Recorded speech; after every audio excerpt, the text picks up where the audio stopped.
Assalamualaikum warahmatullahi wabarakatuh. Alhamdulillah, lisan kita selalu memuji Allah subhanahu wa ta'ala atas segala nikmat yang dilimpahkan kepada kita. Dan juga selanjutnya kita panjatkan salam hormat kita, salawat dan taslim kepada utusan Allah Nabi besar Muhammad sallallahu alaihi wa alihi wa sahbihi wasallam, sebagaimana Allah telah memerintahkan kepada kita. Di hari Jumat yang mulia ini, Bapak Ibu sekalian, kita berdoa kepada Allah Subhanahu wa taala semoga seluruh amal-amal saleh yang pernah kita kerjakan, yang sedang kita kerjakan, yang akan kita kerjakan sampai menjelang ajal dan nanti diterima dengan pahala yang sempurna. Baik, seperti biasa kita akan lanjutkan di hari Jumat, baik offline ataupun online, dan hari ini kita adakan offline, bedah buku Sahih At-Targhib Tarhib. Dan kembali saya ingatkan, ini adalah buku yang ditulis oleh Al-Mundhiri rahimahullah. Beliau menulis buku dengan judul At-Targhib, yang artinya isinya dalil-dalil motivasi untuk mengerjakan ibadah. Dan ini cara yang terbaik kalau seorang muslim dan muslimah ingin rajin mengerjakan ibadah dan konsisten dalam menjaganya. Maka cara yang terbaik adalah sering mengulang-ulangi keutamaan yang Allah janjikan. Apakah itu keutamaan ibadah sunnah atau keutamaan ibadah wajib. Maka dengan kita tahu apa yang dijanjikan, otomatis kita akan selalu ingin menjaganya dan konsisten tentunya. Saya pernah menyusun sebuah ceramah Bapak Ibu sekalian, judulnya inilah Hari Emasmu, untuk memberikan kesadaran buat diri saya dulu sebagai pemateri dan juga buat jemaah yang mendengarkan. Alhamdulillah sudah diangkat juga di medsos kami. Yang saya sedang bahas adalah hari ini. Hari ini sekarang kita hidup, inilah hari emas kita. Karena ini hari di mana kita masih hidup. Allahu a'lam, besok kita tidak tahu. Dan hari ini adalah hari yang sudah bisa kita jadikan penutup daripada umur kita yang sebenarnya. Maksudnya, kalau seseorang ternyata misalnya umurnya 50 tahun atau 40 tahun, dengan hari ini, maka berarti inilah umur dia yang sebenarnya sudah dia lalui, 40 tahun itu atau 50 tahun itu. Ini ke depannya dia tidak tahu, apakah sisa sehari, apakah sisa 2 hari. Kalau dia masih dikasih umur yang sama, 40 tahun juga ke depan, itu luar biasa. Tapi kan belum tentu. Berarti hari ini adalah hari emas kita di mana kita harus maksimalkan. Kalau lalu-lalu kita selalu beramal saleh, sekarang tambah lagi hari ini supaya derajat kita tinggi di surga. Kalau lalu kita buat dosa, ini kesempatan kita minta maaf. Jangan lagi lalai, supaya kita tidak kena hukuman oleh Allah Subhanahu wa ta'ala. Ini poin penting. Hasan Basri rahimahullah pernah kedatangan seseorang. Kemudian orang itu kebetulan sudah 60 tahun umurnya. Hasan Basri bertanya, berapa umur kamu? Dia bilang 60 tahun. Kata Hasan Basri, kalau begitu kau sudah 60 tahun menuju ke Tuhanmu. Kamu sudah jalan ini menuju ke Tuhan. Sudah mau meninggal. Gitu. Lalu kata orang tersebut, Inna lillahi wa inna ilaihi raji'un. Kami milik Allah, kami akan kembali kepada Allah. Kalimat istirja, karena menganggap itu musibah buat dia. Dia yakin selama 60 tahun mungkin masih banyak kekurangan dia lakukan. Maka kata Hasan Basri, kau tahu makna kalimatmu itu? Orang itu terdiam. Lalu kemudian Hasan Basri mengatakan, berarti kau mengatakan bahwasanya kau milik Allah dan kau akan kembali. Dan orang yang mengucapkan kalimat tahu dia akan bertemu dengan Tuhannya. Dan yang tahu bertemu dengan Tuhannya, dia tahu akan dihisap oleh Allah. Maka orang itu mengatakan, lalu apa solusinya? Kata Hasan Basri, perbaiki sekarang ke depan. Maka Allah akan maafkan masa lalumu. Dan kalau kau justru masih mengisi dengan kelalaian dan dosa, maka Allah akan hukum kau di masa depan dan masa lalumu. Ya, jadi orang harus menyadari masalah ini Bapak Ibu sekalian. Jadi ini bukan hanya sekedar duduk di majelis, terus kemudian kita dengarin, oh iya ceramah begini ya, oh ceramahnya bagus, itu tidak penting. Itu cuma bungahnya majelis, itu enggak penting. Yang penting itu Bapak Ibu masuk dalam majelis ilmu dan efeknya ada pasti. Saya dengar ceramah, oh itu ya, oh ini ya, supaya kita amalin. Jadi jangan bertahun-tahun dengarin ceramah terus tidak ada perubahan, itu sayang sekali. Ya. Tidak penting Bapak Ibu sekalian siapa yang menyampaikan, tapi apa yang disampaikan. Kalau itu benar, amalkan. Itu penting. Ya, karena memang Allah Subhanahu wa taala memilih kita pada hari ini pun duduk di majelis ini itu dengan hikmahnya. Berapa banyak orang yang Allah tidak berikan taufiknya. Tidak ada pikiran untuk hadir majelis ilmu, tidak ada pikiran lalai saja terus. Itu banyak orang. Allah lalaikan mereka. Kalau Allah berikan kita kesempatan sadar, itu bukan satu peluang yang baik. Jangan disia-siakan. Ini kurang lebih gambaran saya ingin titik beratkan dulu di pembukaan kita, supaya materi yang kita dengarkan Bapak Ibu sekalian 1 jam ke depan, setengah jam, 45 menit, 1 jam setengah, semua ini Bapak Ibu sekalian harus kita anggap penting untuk kita terima dan juga kita amalkan. Seperti itu kurang lebih. Baik, kita sudah membahas pada pertemuan yang lalu puasa 3 hari setiap bulannya, itu dikenal dengan Ayyamul Bid, dan itu dianjurkan di tanggal 13, 14, 15, hanya saja boleh dipilih tanggal berapa saja. Boleh dipilih tanggal berapa saja, dan keutamaannya puasa 3 hari setiap bulannya itu sama pahalanya dengan mendapatkan pahala puasa setahun. Cara hitungannya, itu adalah kembali kepada ayat Al-Quran. Man ja'a bil hasanati falahu asyru amsalihha. Siapa yang mengerjakan satu perbuatan baik akan diberi lipat gandakan 10 kali lipat. Jadi kalau Bapak Ibu puasa 3 hari setiap bulan, satu harinya sama dengan pahala 10 hari puasa. Berarti kalau 3 hari setiap bulan, itu sama dengan 1 bulan puasa, 30 hari. Kalau setiap bulan kita puasa begitu, 1 bulan ini puasa Ayyamul Bid bersama dengan pahala 1 bulan puasa, karena 30 hari pahalanya, walaupun cuma 3 hari puasa. Karena 1 hari dilipat gandakan menjadi 10 kali lipat. Bulan depan lagi, kita puasa 3 hari berarti sama dengan sebulan lagi, begitu terus sampai 11 bulan. Kemudian nanti Ramadan kita puasa sebulan penuh, berarti pahalanya sama dengan puasa setahun. Jadi perlu difahami baik-baik, hadis tentang siapa yang puasa atau puasa 3 hari setiap bulannya mendapatkan pahala setahun itu ada terjemahannya atau ada penjelasannya. Yaitu kalau Bapak Ibu puasa rutin setiap bulan 3 hari, 11 bulan berturut-turut ditambah 1 bulan Ramadan full, nah baru pahalanya 1 tahun. Jadi kalau cuma bulan ini puasa Ayyamul Bid, bulan depan nggak dapat cuma puasa harian saja. Untuk mendapatkan puasa setahun konsisten menjaga setiap bulannya 3 hari. Ya Alhamdulillah, sekarang ada ilmu pengetahuan tambahan buat kita di masa kita sekarang lagi masa-masanya orang bicara tentang diet, tentang kesehatan, dan salah satu yang ditemukan adalah terbaik adalah puasa. Lalu kenapa kita tidak amalkan? Sekalian niat ibadah dan juga kita bisa menjaga kesehatan kita. Makin sering kita menjaga diri dari makanan dan minuman, maka makin sehat tuh manusia, kan gitu. Makin jauh dari sifat malas, makin jauh dari penyakit, dan Nabi sudah ingatkan itu dari jauh sebelumnya, 1400 tahun yang lalu. Kata Nabi SAW, tidak ada bejana lebih buruk yang diisi oleh manusia dibandingkan dengan perutnya. Maksudnya kalau dia fokus makan aja terus, gak pernah ada istirahatnya, dari pagi sampai malam, terus tidak ada juga puasa 1 pekan, 1 bulan, maka ini akan sangat terancam kesehatannya, karena dia tidak tahu makanan itu kelebihan atau tidak, misalnya sehat atau tidak, ya, yang mana akan jadi nutrisi tubuhnya, yang mana tidak cocok sama tubuhnya, dan segala macam. Baik, kita akan masuk Bapak Ibu sekalian ke bab ke-10, masalah anjuran puasa Senin dan Kamis. Yang dimaksud Senin dan Kamis adalah berpisah, Senin sendiri, Kamis sendiri. Namun disilakan Senin dan Kamis karena memang Nabi SAW menggabungkan 2 hari ini. Maksudnya diusahakan Senin puasa, Kamis juga puasa. Hadis pertama dengan sanad sahih di ghairihi menjadi sahih karena dikuatkan dengan riwayat-riwayat lain, dan ini urutan 1041 dari awal belajar. Berwi dari Abu Hurairah radhiyallahu anhu bahwa Rasulullah SAW bersabda, "Tu'radul a'malu yawmal itsnaini wal khamis, fa uhibbu an yu'rada 'amali wa ana sha'im." Ketahuilah amal-amal itu dihadapkan, dilaporkan kepada Allah setiap hari Senin dan juga Kamis. Maka aku ingin amalku dihadapkan dalam keadaan aku sedang berpuasa. Hadis ini diriwayatkan Tirmidzi dan dikatakan hadis ini hasan gharib. Makna hadis ini kita langsung saja ambil pelajarannya. Pelajaran yang pertama yang bisa diambil atau faedah pertama adalah bagaimana amal-amal saleh yang kita kerjakan itu dicatat oleh para malaikat lalu dilaporkan kepada Allah Subhanahu wa taala setiap pekannya 2 kali, Senin dan hari Kamis. Dan Allah Subhanahu wa taala dengan hikmahnya ya itu memilih 2 hari ini dengan kemahabesarannya. Allah lebih tahu. Sebagaimana Allah juga jadikan hari Jumat adalah hari yang mulia, sebagaimana Allah jadikan Ramadan bulan lebih mulia daripada bulan-bulan yang lain, sebagaimana Allah jadikan Masjidil Haram, wilayah Mekah dan wilayah Madinah, Masjid Nabawi lebih mulia daripada potongan bumi di muka, potongan tanah di muka bumi ini dimanapun berada, gitu kan. Itu semua kemahakuasaan Allah. Allah pilih para nabi-nabi di antara manusia, Allah pilih Jibril, Mikail, Israfil di antara para malaikat. Itu semua berarti kemahabesaran Allah Subhanahu wa taala. Tinggal kita bagaimana memaksimalkan waktu di saat itu. Itu yang pertama. Yang kedua, faedahnya adalah bahwasanya amal yang paling afdal dikerjakan oleh seorang hamba dan paling banyak pahalanya itu adalah puasa. Itu adalah puasa. Kita sudah pernah pelajari di Ramadan yang lalu, saya ingatkan kembali hadis Bukhari di mana Nabi SAW bersabda, "Kullu amal ibnu Adam lahu illa shaum." Semua amal ibadah anak Adam sudah ditentukan kadar pahalanya kecuali puasa. Ya. Yaqulullah azza wa jalla, Allah yang maha mulia dan maha tinggi berfirman, "Fa innahu li wa ana ajzi bihi." Karena dia milikku dan aku akan balas secara langsung.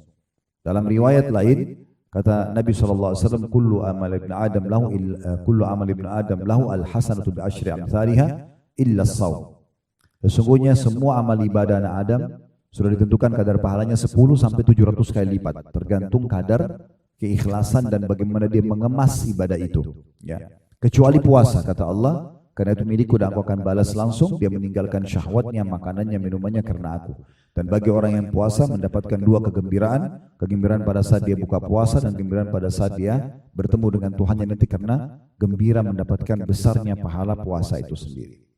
Baik, jadi dari hadis ini kita lihat bahwasanya Nabi SAW memilih puasa Senin Kamis, dan di hari itu dilaporkan amal. Selain amal-amal lain, maka ada amal unggulan yang dilaporkan walaupun dia sifatnya sunnah, itu adalah puasa. Karena puasa itu betul-betul luar biasa. Kita mengontrol waktu yang cukup panjang, hawa nafsu kita dari pelanggaran-pelanggaran agama, bahkan yang dihalalkan pun, makanan, minuman, biologis halal pun kita tinggalkan karena Allah Subhanahu wa taala, maka Allah akan membalas dengan pahala yang besar. Ya, selain tentu tadi saya bilang, puasa juga bisa membawa pada kesehatan. Oleh karena itu mulai sekarang harus dijadwalin dan harus dari kita. Bagaimana kita memulainya, Bapak Ibu sekalian ya. Ini dua faedah dari hadis pertama. Kita masuk langsung hadis kedua. Dan hadis kedua ada 2A dan ada juga 2B sampai 2C. 2A-nya dengan sanad sahih li ghairihi, menjadi sahih karena dikuatkan dengan riwayat-riwayat lain. Ini urutan 1042 dari awal belajar. Berbunyi juga dari Abu Hurairah radhiyallahu anhu, anna Nabiy sallallahu alaihi wasallam kana yasumul itsnain wal khamis, faqila ya Rasulullah innaka tasumul itsnain wal khamis, faqala inna yawmal itsnain wal khamis yaghfirullahu fihi ma likulli muslim illa al muhtajiraini yaqulu da'huma hatta yastaliha. Bahwasanya Nabi SAW rutin berpuasa Senin dan Kamis. Lalu ditanya kepada beliau, wahai Rasulullah, mengapa anda berpuasa Senin dan Kamis? Mengapa rutin anda jaga ini? Maka kata Nabi SAW, karena sungguhnya Allah mengampuni setiap muslim pada hari Senin dan Kamis, kecuali dua orang yang saling bermusuhan. Allah akan berfirman kepada para malaikat, biarkan keduanya sehingga keduanya berdamai. Ya, ini riwayat 2A-nya. Dari hadis ini 2A kita ambil pelajaran dulu. Dan hadis ini riwayatkan Ibnu Majah dan rawi-rawinya thiqah. Yang baca bukunya di halaman 356 itu thiqah dimiringkan tulisannya karena memang bahasa Arab, artinya terpercaya. Ya, perawi-perawinya terpercaya sehingga hadis ini bisa diterima. Ya. Juga diriwayatkan oleh Malik, Muslim, Abu Daud dan Tirmidzi tanpa menyebutkan puasa. Faedah dari hadis yang pertama adalah bagaimana Nabi SAW menjadi suri tauladan yang baik karena beliau mencontohkan apapun yang beliau ucapkan. Jadi Nabi SAW mengucapkan juga mempraktikkan. Ya. Jadi Nabi SAW langsung mencontohkan tentang puasa Senin dan Kamis. Ya, bisa kita jadikan alasan juga karena Nabi SAW sangat mencintai puasa Senin dan Kamis, dan saya mengerjakan juga selain daripada amal yang paling baik dilaporkan karena sedang dilaporkan amal di Senin dan Kamis. Ini yang pertama. Yang kedua faedahnya, bolehnya seseorang bertanya kalau dia kenal seseorang yang lain yang sedang mengerjakan ibadah. Boleh dia tanyakan, kenapa anda baca Quran, kenapa anda zikir, kenapa anda tutup aurat, kenapa anda begini dan begitu. Kalau itu amal saleh, tujuannya untuk menjadi motivasi buat kita, itu boleh. Ya, itu boleh. Tapi jangan memuji amal ibadah orang lain, itu tidak boleh. Jadi nggak boleh kita bilang, oh kamu soleha banget ya, kamu soleh banget nih, kamu puasa, kamu nggak boleh kita puji ibadah orang. Itu dilarang. Karena pernah ada satu sahabat, dia sholatnya khusyuk sekali, dan dari kebetulan jauh dari Nabi SAW di pinggiran masjid. Kemudian ada sahabat di depan Nabi mengatakan, ya Rasulullah, sholatnya orang ini indah sekali, saya suka dia karena Allah. Kata Nabi SAW, jangan kau perdengarkan kepada dia, karena kalau kau perdengarkan maka kau akan membinasakannya. Tadinya mungkin dia ikhlas, tapi jadi riya karena kamu memujinya. Ya. Jadi nggak usah kita puji pada orang lain. Tapi kalau kita mau bertanya dengan tujuan untuk motivasi boleh, nggak ada masalah. Ya. Ada dua orang tabi'in, Abdullah bin Mubarak dan Fudail bin Iyad rahimahumullah. Ini pernah saya sampaikan beberapa tahun lalu kisahnya, tapi saya ingatkan kembali. Dua orang ini generasi tabi'in terkenal ulamanya tabi'in. Mereka sangat soleh, dua orang ini. Dan mereka saling mencintai karena Allah.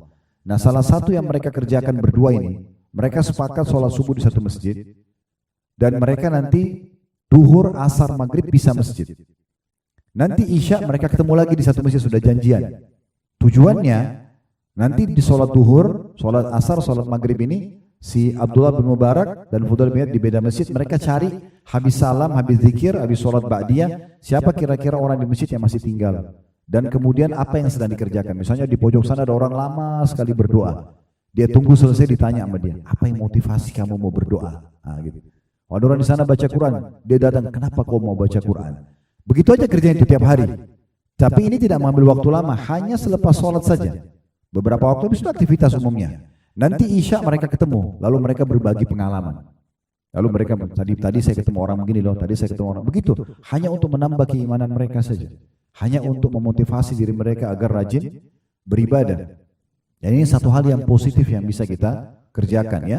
Kalau kita mau bertanya dengan tujuan memang untuk menjadi motivasi buat diri kita. Dan ini Abdullah bin Mubarak mengatakan, saya pernah satu waktu menuju ke Mekah, kemudian berpisah dengan Fudail bin Iyad. Karena mereka selalu saling menceritakan pengalaman spiritualnya. Ini kira-kira ada orang lebih baik nih ibadahnya. Maka Abdullah bin Mubarak pernah pergi ke Mekah dan dia cerita tentang pengalaman dia. Dia katakan, waktu itu saya masuk ke Masjid Haram mau tawaf, mau umrah. Kemudian Imam Haram lagi mengumpulkan masyarakat Mekah untuk mengerjakan sholat istisqa. Karena waktu itu lagi musim kemarau peceklik. Sampai sumur Zam-Zam pun dalam sejarah dikatakan pertama kali terjadi ya dari masa Nabi SAW itu kering pada masa itu. Maka mereka sholat istisqa minta turun hujan. Kata Abdullah bin Mubarak, saya ikut sholat, saya ikut juga berdoa, tapi tidak ada tanda-tanda doa kami diterima karena ya tetap aja terik matahari. Sampai mata saya menuju ke salah satu pintu Masjid Haram, lalu saya temukan di situ ada satu orang berkulit hitam masuk, kemudian dia cari salah satu sudut Ka'bah yang tidak banyak orang berkumpul, karena di masa itu belum sebanyak sekarang umat Islam. Jadi ada sudut Ka'bah yang tidak ada orang. Orang itu sholat 2 rakaat dan kata Abdullah bin Mubarak, jangan tanyakan bagaimana indahnya sholat orang tersebut. Dari takbiratul ihram, ruku, i'tidal, sujud, semuanya dengan tumanina, semuanya dengan kekhusyuan. Ya, tumanina itu tenang. Maka selepas salam orang itu cuma angkat tangan ke langit dan mengatakan, aqsamtu bika rabbi an tunazzil alaihim matara. Aku bersumpah atas namamu ya Allah, turunkan hujan buat mereka itu. Jadi orang kulit hitam ini yang menyendiri, dia yang berdoa begitu. Maka kata Abdullah bin Mubarak, tiba-tiba mendung, turun hujan deras. Dan saya sangat yakin justru hujan turun bukan karena sholat dan doa kami, tapi karena orang ini. Karena dia selalu cari siapa yang lebih soleh dari dia, maka dia ikutin orang itu. Dia bilang, saya ikutin lorong demi lorong Mekah, dilewatin orang ini sampai dia tiba di satu pemukiman, di tengah-tengah pemukiman masyarakat Mekah. Ada satu rumah besar, di depannya ada satu orang berkulit hitam juga badannya besar, menunggu depan pintu. Lalu kemudian saya pun, orang itu masuk, lalu kemudian saya salam kepada orang yang di depan pintu, lalu saya tanya, mohon maaf saya mau tanya, ini rumah siapa? Yang depan pintu bilang, ini rumah saya. Lalu Abdullah bin Mubarak tanya, itu tadi yang baru masuk siapa? Maka orang tuan rumahnya ini mengatakan, itu adalah salah satu budak saya. Ya, jadi budak itu di masa itu ada perbudakan, bisa diperjualbelikan ya. Dulu ada pasar budak, orang bisa beli, dan Allah selalu sebutkan dalam Al-Quran, tahrir raqabah, fakku raqabah, bebasin budak, bebasin budak. Di masa itu kita kalau punya uang kita beli budak, bebasin.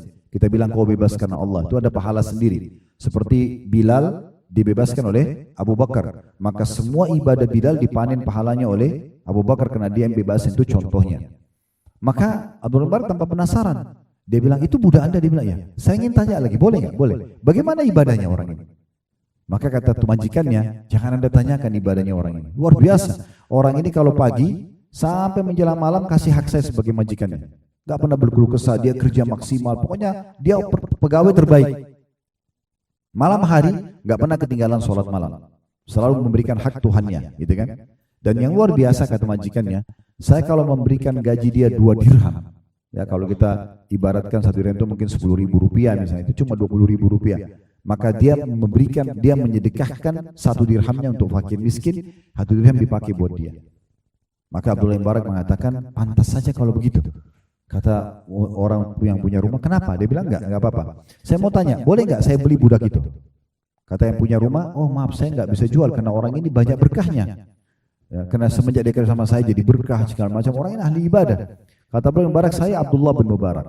Masa dulu orang tidak ada foto, orang tidak tahu fotonya ulama itu seperti siapa gitu ya. Sekarang kan Imam Haram kita bisa tahu mukanya, ulama siapa kita bisa tahu mukanya karena ada media kayak kita sekarang di masjid. Zaman dulu tidak ada. Tapi Abdullah bin Mubarak ini namanya terkenal. Dia ulama besar muslim di Irak gitu. Dan dia muridnya para sahabat. Maka si orang yang punya rumahnya mengatakan, apakah Anda Abdullah bin Mubarak? Dia bilang iya. Maka pada saat itu dia bilang, kalau gitu saya jual. Dijual lah. Tujuannya Abdullah bin Mubarak ini membawa budak hitam ini menuju ke Irak supaya dilihatkan temannya, ini loh, ada orang cuma angkat tangan turun hujan. Ibadahmu sama saya nggak ada apa-apanya nih. Maka kita harus belajar dari dia. Tujuannya untuk itu. Tapi di tengah jalan si budak ini bilang sama Abdullah bin Mubarak, wahai tuan, Anda mau kemana? Kita mau kemana? Maka di saat itu Abdullah bin Mubarak mengatakan, jangan, mulai hari ini jangan kau panggil saya tuan karena kau tuan saya. Orang itu kaget, kok bisa Anda bilang begitu? Abdullah bin Mubarak bilang, saya tadi menyaksikan waktu lagi sholat istisqa di Masjid Haram, kami berdoa, kami sholat, tidak ada tanda-tanda diterima doa kami. Tapi begitu kamu masuk, saya lihat kamu sholat dan kamu akhirnya berdoa dan turun hujan. Saya yakin hujan itu turun karena kamu. Karena itu saya membeli kamu. Maka akhirnya budak ini mengatakan, kalau gitu tuan, karena Anda sudah melihat itu, izinkan saya sholat 2 rakaat. Kata Abdullah bin Mubarak, silakan. Dan Abdullah bin Mubarak bilang dia sholat di hadap kiblat. Orang ini sholat persis indahnya seperti waktu sholat awal tadi. Dari takbiratul ihram, ruku, i'tidal, sujud, semuanya dengan ketenangan.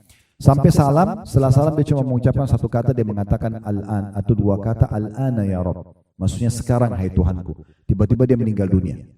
Maka Abdullah bin Mubarak lalu mengubur budak itu. Setelah dia kubur, dia pulang ke Irak, lalu dia ceritakan kepada sahabatnya tentang pertemuan dengan budak tadi. Lalu dia ceritakan, dia bilang, kemungkinan besar si budak tadi itu dia berdoa kepada Allah di 2 rakaat yang terakhir sebelum dia meninggal, ya Allah, kalau seandainya amalku setelah ketahuan berdoa di Ka'bah itu menjadi riya setelahnya, wafatkan aku. Kalau seandainya amalku tetap ikhlas, maka pertahankan diriku. Maka Allah matikan dia karena pilihan dia gitu ya. Karena dia minta agar Allah selamatkan dia dari masalah riya itu. Jadi ini poin yang penting sekali. Bagaimana kita bisa ambil pelajaran dari orang-orang yang selalu belajar dari kebaikan-kebaikan ya. Jadi kita boleh bertanya tentang kebaikan orang kalau kita merasa memang bukan memujinya, tapi sedang ingin tahu dan untuk menjadi motivasi buat kita. Ini pelajaran kedua dari hadis. Pelajaran yang ketiga dari pertanyaan Abu Hurairah ya, atau pertanyaan seseorang kepada Nabi SAW, ya Rasulullah, kenapa Anda puasa Senin dan Kamis ya? Untuk mendengarkan apa motivasinya nih, supaya saya juga mau mengerjakan itu. Pelajaran ketiga, ini keutamaan yang lain daripada puasa Senin dan Kamis, yaitu pada hari Senin dan Kamis ada pengampunan dosa di situ. Ada pengampunan dosa, dan pengampunan dosa makin dekat dengan orang yang lebih banyak ibadahnya. Ya, pengampunan dosa Allah Subhanahu Wa Taala akan lebih dekat dan akan mudah diraih oleh orang-orang yang sedang ibadah. Jadi sangat jauh pengampunan dosa dari orang yang justru pada hari itu ugal-ugalan, buat kriminal, buat pelanggaran, itu sangat jauh. Tapi orang yang sholat, orang yang puasa, orang yang lagi zikir, ini yang paling dekat untuk mendapatkan pengampunan tersebut. Jadi di sini akan ada pengampunan dosa. Itu faedah ketiga dari hadis. Faedah terakhir yang keempat adalah dilarangnya seseorang bermusuhan. Kalau ada orang yang memusuhi kita, itu biarin aja. Jangan kita ikut memusuhi dia. Ya, ini memang tingkat tinggi ya dari tazkiyatun nafs, pensucian jiwa. Memang berat. Orang masalah sama kita. Tetapi di saat dia membenci kita, kita tidak ikut membencinya. Di saat dia menyerang kita, kita tidak balas dengan serangan. Dengan harapan kita mendapatkan pahala ekstra. Ya. Di Senin Kamis kalau terjadi pada kita itu kita dapat pengampunan, dia tidak dapat pengampunan. Ya, kalau bahasa saya yang lain, biarkan orang lain punya masalah sama kita, tapi jangan kita punya masalah dengan orang. Orang kalau gibah kita biarin aja. Itu urusan dia. Kita nggak usah balas dengan gibah, karena dia dihukum, kita dihukum. Kalau kita difitnah oleh dia, kita balas fitnah, dia dihukum, kita dihukum. Gak ada manfaatnya. Ada sumber pahala Bapak Ibu sekalian yang bisa kita dapatkan selain dari amal yang kita kerjakan. Amal soleh, kalau kita kerjakan dapat pahala. Ada nggak sumber pahala yang lain? Ada. Di pahala ibadah sendiri ada. Dengan kemasan, dengan mengerjakan tepat waktu, menjaga kualitasnya dan jumlah kuantitasnya, itu akan mendapatkan ekstra pahala. Contoh saya pernah ingatkan ya. Saya pernah bahasin dan saya ingatkan lagi, kalau ada orang bangun malam hari, lalu dia karena tidak bisa tidur lagi, dia bilang saya tahajud aja deh. Lalu dia sholat tahajud, dapat pahala kan? Dapat sesuai dengan kadar keikhlasan dia. Tapi dia akan beda pahalanya dengan orang yang mengemas ibadahnya. Dia sebelum tidur udah niat mau tahajud. Dia udah siapin mukenahnya yang terbaik, dia sudah pakai bubui minyak wangi. Kalau laki-laki mungkin sudah siapin kopiahnya, baju kokonya, baju khusus ketemu dengan Allah. Dia udah pilih surah-surah yang dia mau baca. Ini namanya kemasan terhadap ibadah itu. Beda pahala dengan tadi orang yang tahajud saja karena dia tidak bisa tidur, dengan orang yang sudah atur dikemas sebelumnya. Nah, beda orang contoh yang lain mau bersedekah. Dia ketemu orang miskin, pada saat itu baru kemudian dia korek kantongnya, dompetnya, atau tasnya, apa yang ada, 100.000, 50.000, 10.000 itu yang dikeluarin sama dia. Mau uang baru, mau uang tua, pokoknya yang penting sedekah. Berpahalakah? Berpahala. Itu urusan dia sama Allah, masalah keikhlasan. Tapi ada orang yang sebelum keluar rumah sudah sisipin uang di dompetnya, ini yang 100.000 baru memang untuk orang fakir miskin nih. Dikemas sama dia. Nanti dia sudah niat, nanti kalau ketemu dia akan kasih. Apalagi ada targetnya orang yang dia datangin. Nah itu akan beda pahalanya karena ada kemasan terhadap ibadah tersebut. Ya. Haji dan umroh itu juga begitu. Dia memang sengaja mengemas agar dia memakai fasilitas yang terbaik, hotelnya, pesawatnya, untuk Allah SWT. Dia nikmati juga dapat pahala. Itu juga akan beda. Dengan orang yang punya kemampuan tapi sengaja tidak mau, misal. Dan seterusnya. Pernah ada hadis Nabi SAW, bukan hadis Nabi tapi penyampaian dari Aisyah radhiyallahu anha. Dikatakan juga ini adalah bagian daripada sunnah. Aisyah mengatakan radhiyallahu anha, Nabi SAW pernah mengumpulkan kami para istrinya lalu berkata, sesungguhnya orang yang paling pertama menyusul aku nanti, meninggal setelah aku meninggal, adalah orang yang paling panjang tangannya di antara kalian. Kata Aisyah radhiyallahu anha, setelah Nabi SAW meninggal, hampir setiap hari kalau kami ketemu, para istri Nabi ini ukur tangan. Siapa yang lebih panjang tangannya? Karena dianggap itu orang yang paling pertama meninggal. Itu yang mereka faham. Ternyata, kata Aisyah, kami memahami maksud Nabi ini justru setelah meninggalnya Zainab. Jadi saat itu Nabi namanya Zainab meninggal duluan. Ya, di situ kami faham ternyata yang dimaksud oleh Nabi SAW tangan panjang itu adalah orang yang paling suka bersedekah. Semua istri Nabi suka sedekah, tapi Zainab ini berbeda. Aisyah menggambarkan, kalau Zainab ini, kalau misalnya dia mau menyumbangkan baju perang untuk para mujahidin, dia bukan beli di pasar yang sudah jadi lalu dikasih, tapi dia buat sendiri. Dia kalau mau memberikan orang buka puasa, dia bukan beli langsung makanan jadi, dia buat dengan tangannya sendiri. Nah ini namanya kemasan ibadah itu ada nilainya. Beda, karena ada pengorbanan ekstra, akan ada juga pertambahan pahala di situ. Nah seperti itu memahaminya. Jadi kita kembali ke tadi, ini adalah larangan untuk bermusuhan. Dan usahakan Bapak Ibu sekalian kita akan selalu tenang ya dalam menghadapi setiap permasalahan. Toh ujian itu akan datang. Tidak ada orang di muka bumi ini hidup 100% semua orang suka sama dia, enggak ada. Ada saja orang yang tidak suka ya. Maka jangan terganggu dengan yang tidak suka. Yang suka selesai, yang tidak suka udah tinggalin aja. Enggak usah habisin energi kita untuk itu. Apalagi balas kejahatan mereka dengan kejahatan itu enggak penting. Ya itu enggak penting. Jadi enggak usah balas keburukan tersebut. Dan ini dicontohkan oleh Nabi SAW. Waktu pembebasan kota Mekah Bapak Ibu sekalian, Nabi SAW membawa 10.000 pasukan. Dan Mekah takluk tanpa perlawanan pada saat itu. Dalam hukum perang, itu kalau satu kekuatan militer udah masuk ke satu lokasi dan menguasainya, maka semua wilayah itu jadi kekuasaannya. Dia bisa hukum mati siapa saja yang dia mau, dia bisa terapin apa saja yang dia mau gitu kan. Nabi SAW 13 tahun dihina di Mekah, dicaci maki, diusir dari kampung halamannya, dituduh penyihir, penyamun segala macam. Waktu Nabi SAW berhasil menang, beliau kumpulkan tokoh-tokoh Quraisy, lalu beliau mengatakan sambil memegang kedua dinding pintunya Ka'bah, kira-kira apa yang akan saya lakukan pada kalian? Mereka sudah tahu nih, ini panglima perang, masuk dengan pasukannya berarti bisa berbuat apa saja. Maka tokoh-tokoh Quraisy mengatakan, engkau adalah kerabat terbaik kami, hai Muhammad, engkau adalah orang yang paling baik akhlaknya yang kami kenal, maka berbuat baiklah pada kami. Maka kata Nabi SAW, hari ini aku akan ucapkan seperti yang diucapkan saudaraku Yusuf, la tathriba alikumul yaum. Waktu saudara-saudara Yusuf yang dulu menaruh Yusuf alaihissalam dalam sumur, kemudian sampai Nabi Yusuf terbengkalai dalam kisah Yusuf yang sangat masyhur. Waktu ketemu setelah Nabi Yusuf jadi penguasa di Mesir, maka mereka akhirnya tahu kalau mereka salah. Mereka takut Yusuf menghukum karena Yusuf sudah menjadi orang yang tinggi jabatannya. Maka kata Yusuf alaihissalam, tidak ada kebencian untuk kalian hari ini. Jadi enggak ada. Allah sudah maafkan semuanya. Ya memang itu butuh kebesaran jiwa untuk bisa sampai pada level itu. Tapi dipastikan Bapak Ibu sekalian, insya Allah orang yang selamat dari stroke, dari penyakit-penyakit yang kronis itu justru orang yang seperti ini. Hidupnya simpel. Bergaullah, lanjutkan hubungan dengan orang yang suka sama kita. Ya tidak suka enggak usah. Ya, sudah selesai, simpel. Dan jangan balas keburukan orang dengan keburukan juga. Ya gitu. Selesai saja. Itu sederhananya. Ya. Ini hadis atau ini pelajaran keempat dari hadis yang bisa kita ambil. 2B-nya dengan sanad sahih dan lafaz ini dimiliki oleh Imam Muslim. Rasulullah SAW bersabda, "Tu'radul a'malu fi kulli yaumi itsnaini wa khamis, fayakfirullahu azza wa jalla fi dzalikal yaumi likulli imri'in la yusyriku billahi syai'a illa imra'an kana bainahu wa baina akhihi syahna fayaqul urku hadaini hatta yastaliha. Amal-amal dihadapkan kepada Allah setiap hari Senin dan Kamis. Maka pada hari itu Allah Azza wa Jalla atau Allah Subhanahu wa taala mengampuni setiap orang yang tidak menyekutukan Allah dengan sesuatu kecuali seorang yang terdapat permusuhan antara dirinya dengan saudaranya sama muslim. Allah berfirman, biarkan keduanya sampai keduanya berdamai. Riwayat ini mirip dengan tadi, cuma ada tambahan faedah, ya. Kalau yang tadi amal dilaporkan sudah kita sebutkan di hadis yang pertama. Kemudian di hadis yang kedua A tadi sudah disebutkan tentang Allah akan mengampuni dosa-dosa, ya.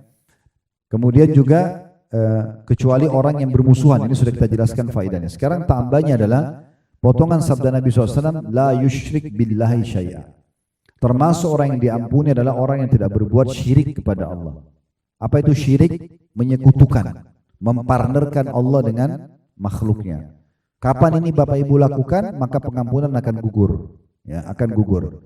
Mungkin contoh-contohnya jelas kalau kita kembali kepada orang-orang kafir Quraisy dulu. Mereka itu Bapak Ibu sekalian, Abu Lahab, Abu Jahal, ya, Umayyah bin Khalaf, tokoh-tokoh Quraisy yang terkenal. Mereka itu tahu kalau Ka'bah ini rumahnya Allah. Mereka juga haji. Ya, mereka juga bersedekah, mereka juga silaturahim. Banyak yang mereka kerjakan dari kebaikan-kebaikan dari ajaran Nabi Ibrahim alaihissalam. Cuma sayangnya mereka berbuat kesyirikan.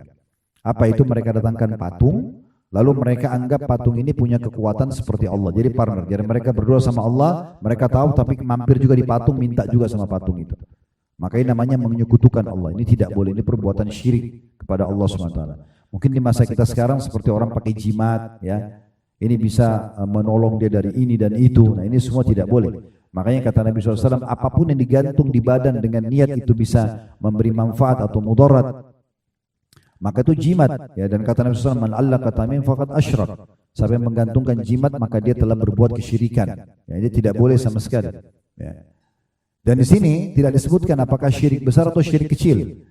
Berarti hati-hati juga dengan riya. Ya. Pamer ibadah itu, ya, kemudian memperindah karena mau dipuji. Kalau ini ada, kemungkinan pengampunan dosa Senin Kamis tidak didapatkan. Ya. Oleh karena itu kita harus betul-betul mengontrol setiap ibadah kita. Semua orang di antara kita Bapak Ibu sekalian pasti akan dibisikkan oleh syaitan untuk riya. Karena riya itu adalah senjata pamungkasnya syaitan. Ya. Itu orang lihat kamu perpanjang doamu, itu orang ini, itu akan puji, orang akan gini dan begitu. Maka semua itu kita tinggal tepis. Baca a'udzubillahi minasyaitonirrajim. Selama bisikan itu tidak kita ikuti, maka kita tidak riya. Ya, kita tidak akan riya. Jadi tetap aja kita konsentrasi ibadah, lalu berlindung kepada Allah dari syaitan, kemudian insya Allah kita lanjutkan ibadah kita, maka itu akan aman. Nah, ini tambahannya, ini faedah tambahan. Kalau tadi ada 4 faedah di hadis 2A-nya, di 2B-nya ada tambahan faedah yang kelima, yaitu dengan orang tidak berbuat kesyirikan kepada Allah Subhanahu wa taala. Di 2C-nya dengan sanad sahih dan dalam satu riwayat Imam Muslim juga, kata Nabi SAW, tuftahu abwabul jannati yawmal itsnaini wa yawmal khamis fayukfaru likulli abdin la yusyriku billahi syai'a illa rajulan kanat bainahu wa baina akhihi syahna. Pintu-pintu surga dibuka pada hari Senin dan Kamis, maka semua hamba yang tidak menyekutukan Allah dengan sesuatu diampuni kecuali seseorang yang antara dirinya dengan saudaranya terdapat permusuhan. Sebenarnya di sebelahnya ada tertulis dalam kurung al-hadis. Al-hadis itu maksudnya hadis ini masih panjang, cuma Al-Mundhiri mengambil saksi bahasan sampai sini saja.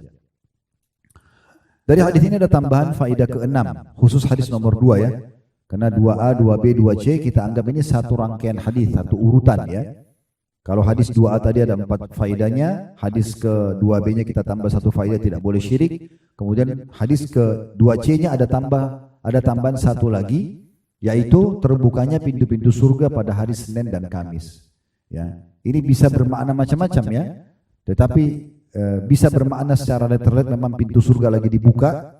Ya, bisa juga bermakna adalah terbukanya pendaftaran untuk menuju ke surga. Ya, makanya Nabi SAW beramal maksimal dan diikuti dengan puasa yang merupakan ibadah yang paling banyak pahalanya, agar pada saat dilaporkan itu sangat membantu nanti untuk masuk ke dalam surganya. Ya, ini yang dimaksud dengan potongan tambahan dibukanya pintu-pintu surga.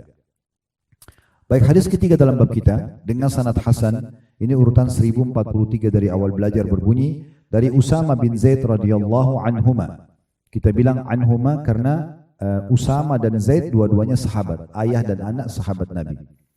Dia berkata, "Qultu ya Rasulullah, innaka tasumu hatta la takadu tuftir wa tuftiru hatta la takadu tasum illa yawmaini in dakhala fi siyamik wa illa sumtahuma." Qala ay yawmaini? Qultu yawmal itsnaini wa yawmal khamis. Qala dzanika yawmani tu'radu fihima al-a'malu ala rabbil alamin wa uhibbu an yu'rad 'amali wa ana sha'im.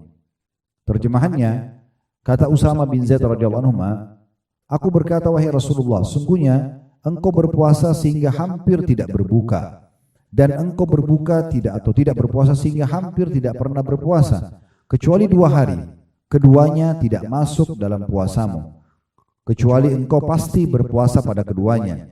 Nabi SAW bertanya, 2 hari yang mana yang kamu maksudkan? Aku berkata, hari Senin dan hari Kamis. Maka kata Nabi SAW, di 2 hari itu amalan-amalan dihadapkan kepada Rabb alam semesta. Maka aku ingin amalku dihadapkan dalam keadaan aku sedang berpuasa. Hadis ini riwayat Abu Dawud, An-Nasai, dan pada sananya terdapat 2 rawi yang majhul, maksudnya masih perlu dipertanyakan, yaitu Maula Qudama dan Maula Usama. Namun di sini dihasankan oleh Syekh Albani setelah ditelusuri cukup banyak jalurnya. Di antara penguatnya adalah riwayat Ibnu Khuzaimah dalam sahihnya dari Syurahbil bin Sa'ad dari Usama, dia berkata, ini langsung paragraf setelahnya ya. Karena Rasulullah sallallahu alaihi wasallam yasum Itsnain wal Khamis wa yaqulu inna hadainil yawmaini tu'radu fihima al-a'mal. Rasulullah SAW rutin berpuasa Senin dan Kamis dan beliau bersabda, sesungguhnya pada 2 hari ini amal-amal dihadapkan kepada Allah.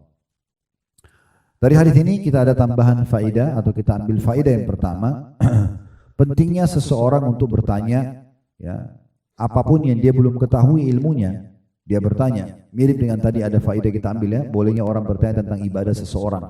Tapi ini lebih umum, ini bertanya tentang sesuatu yang butuh dia ketahui ilmunya. Ya, dalam ilmu-ilmu agama dia bertanya, dan bertanya ini ya, malu itu sebenarnya dalam segala hal baik kecuali dalam majelis ilmu. Boleh orang bertanya dengan adab dan tata krama yang baik, ya, bukan karena ingin menguji pematerinya, bukan karena ingin pamer sama teman-temannya, tapi memang dia butuh ilmu, maka boleh dia bertanya. Diambil dari potongan perkataan Usama bin Zaid, aku berkata ya Rasulullah, Anda berpuasa sampai aku kira tidak lagi batal puasanya atau tidak pernah ada hari tidak puasa, dan Anda juga berbuka sampai aku pikir Anda juga tidak akan puasa kecuali 2 hari ini, Senin Kamis. Maksudnya dalam sepanjang sebulan itu Anda bisa saja puasa bisa tidak, kecuali Senin Kamis pasti Anda puasa. Ini pertanyaan, kenapa? Nah, gitu. Seperti itulah. Nah, pertanyaan ini sebenarnya karena dia butuh ilmunya. Dia butuh ilmunya, ya. Ini faedah pertama dari hadis. Faedah kedua dari hadis tentang bolehnya orang yang sedang ditanya atau pemateri pada saat belum jelas pada dia apa yang ditanyakan, maka boleh dia bertanya balik, ya, sehingga pertanyaan akan jawaban sesuai dengan pertanyaan nantinya. Jadi sini Nabi SAW tanya, 2 hari yang mana yang kau maksudkan? Barulah Usama mengatakan Senin dan Kamis. Ya, untuk memastikan. Sebenarnya Nabi SAW sudah tahu yang dimaksudkan Senin Kamis, tapi Nabi ingin memastikan orang ini sedang bertanya apa sih yang dimaksudkan. 2 hari yang mana kau maksudkan? Kata orang ini Usama bin Zaid radhiyallahu anhuma, puasa Senin dan Kamis. Ya. Sisanya sama dengan tadi, Bapak Ibu sekalian, yaitu karena amal-amal sedang dilaporkan kepada Allah Subhanahu wa taala, dan Nabi SAW ingin pada saat dilaporkan beliau punya satu ibadah unggulan yang paling besar pahalanya, yaitu berpuasa. Baik, hadis keempat dengan sanad sahih, dan ini urutan 1044 dari awal belajar, dan ini hadis terakhir dalam bab kita, yaitu dari Aisyah radhiyallahu anha. Beliau berkata, "Kana Rasulullah sallallahu alaihi wasallam yataharra shaum al-Itsnain wal Khamis." Ketahuilah bahwasanya Rasulullah sallallahu alaihi wasallam senantiasa menjaga puasa Senin dan Kamis. Makna yataharra di sini Bapak Ibu sekalian adalah selalu menjaganya, selalu menjaganya. Diriwayatkan oleh An-Nasai, Ibnu Majah dan juga Tirmidzi, dan dikatakan hadis ini adalah hasan gharib. Namun karena sudah ditelusuri oleh Syekh Albani, jadi istilah gharibnya atau asing itu berubah menjadi sahih karena dikuatkan dengan riwayat-riwayat yang lain. Dari hadis ini hanya bisa kita tambahkan satu faedah saja, yaitu bagaimana Nabi SAW konsisten menjaga semua ibadah yang sudah beliau lakukan, yaitu puasa di sini Senin dan Kamis. Dan ini harusnya menjadi sifat seorang muslim ya. Kalau Bapak Ibu sudah membuka satu pintu ibadah, jangan ditutup. Kerjakan aja, walaupun lagi malas. Kata Aisyah radhiyallahu anha, Nabi SAW tidak pernah berhenti sholat malam. Dan kalau beliau betul-betul lagi dalam kondisi malas, kata Aisyah begitu. Nabi lagi letih atau lagi kurang semangat, maka beliau tetap sholat malam walaupun duduk. Ya, maksudnya adalah bagaimana tetap menjaganya. Walaupun kita lagi lemah imannya, semangatnya kurang, jangan ditinggalkan. Usahakan pada saat itu justru kita tetap konsisten menjaganya. Karena nanti semangat itu akan naik lagi. Makanya kata Nabi SAW, semua ibadah itu akan ada masa naik semangat dan turun semangatnya. Nah, siapa yang lagi turun semangatnya tetap berpegang pada sunnahku, maka dia telah mendapatkan petunjuk. Jadi jangan sampai kita justru lagi kendor imannya, kemudian kita malas. Misalnya kita sudah 1 tahun berjalan sholat malam, syaitan berhasil menggoda kita, hingga kita jadi malas sholat malam. Lalu sudahlah besok aja, udahlah lusa aja, tertinggallah sepekan, 2 pekan, lalu kita biarkan. Jangan.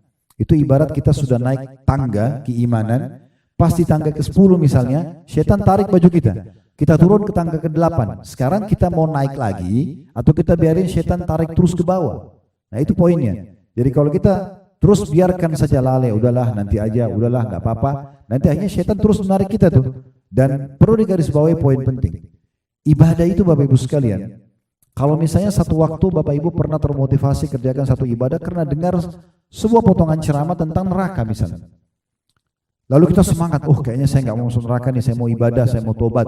Lalu Bapak Ibu berubah nih, taubat, ya kan? Kita mulai berubah tuh, 1 tahun, 2 tahun kita jadi baik. Kalau sampai kita membuka pintu syaitan untuk membisik kita lemah, turun level iman kita, dalam istilah agama kita futur. Futur itu maksudnya jatuh dari turun dari level ibadah yang tadinya kita sudah sampai.